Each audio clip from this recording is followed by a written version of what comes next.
Entre le Brexit, la guerre commerciale et les craintes de ralentissement de la croissance mondiale, les nuages noirs s'amoncellent dans le paysage boursier et font broyer du noir les investisseurs sur le front de la guerre commerciale. Justement, l'interdiction par un tribunal chinois de la vente et d'importation de certains modèles d'iPhone à la demande de Qualcomm dans une affaire de violation de brevets fait basculer les marchés américains dans le rouge. Et puis, parmi les autres motifs d'inquiétude, le report du vote initialement prévu mardi 11 décembre au Parlement britannique sur l'accord de sortie de l'Union européenne fait chuter la livre sterling de plus de 250 points de base, signe de fébrilité de la part des investisseurs. Et puis, les derniers chiffres économiques en provenance de Chine ne sont guère rassurants, tandis qu'en France, eh bien, la prévision de croissance a été divisée par 2 par la Banque de France au 4e trimestre à 0,2%. Alors, face à ces incertitudes, eh bien, les opérateurs continuent de sortir des marchés actions dans un volume étoffé avec un peu plus de 4 milliards échangés. Le CAC a accéléré à la baisse en fin de séance et clôture sur un repli de 1,47%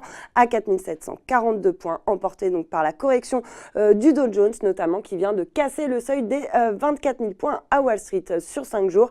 La chute du CAC, elle, atteint désormais 6,17%. Et puis sur le front des valeurs, séance noire pour Eramet qui chute de 24% après avoir annoncé des mesures correctives dans sa branche alliage susceptible d'avoir des conséquences financières importantes, évaluées à au moins 25 millions d'euros par le groupe métallurgique et minier. Le secteur automobile, particulièrement sensible à l'évolution des négociations commerciales entre la Chine et les États-Unis, se distingue dans le peloton du palmarès. Renault, Peugeot, Valeo et Plastic Omnium sont ainsi en bas de classement. À l'inverse, les secteurs défensifs, à l'image des biens de consommation et de la pharmacie, parviennent à tirer leur épingle du jeu, à l'image de Carrefour et de Sanofi qui s'adjugent respectivement 0,89 et 0,43%. Et puis les valeurs parapétrolières, elles restent chahutées, pénalisées par la poursuite de la baisse du pétrole qui teste actuellement le seuil des 61 $.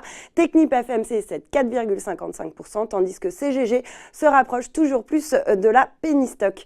Voilà, c'est tout pour ce soir, mais n'oubliez pas, toute l'actu éco et finance est sur Boursorama.